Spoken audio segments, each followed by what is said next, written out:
Gustong repasuhin ni Congressman Erwin Tulfo ang Universal Healthcare Law. Pinahalagahan ni Senator Pia Cayetano ang malusog at aktibong pamumuhay. Nakipagdialogo sa mga estudyante si Atty. Angelo de Alban.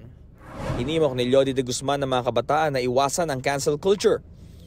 Si Senator Lito Lapid inikot ang ilang bahagi ng Leyte.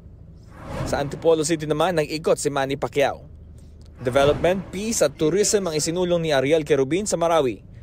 Pagpapalakas naman ng puwersa ng Pilipinas sa West Philippine Sea ang itinulak ni Senador Francis Tolentino sa Naga, Cebu.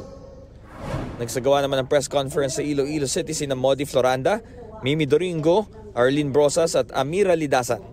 Patuloy namin sinusundan ang kampanya ng mga tumatakbong senador sa eleksyon 2025. Ito ang unang balita, Bam Alegre para sa GMA Integrated News.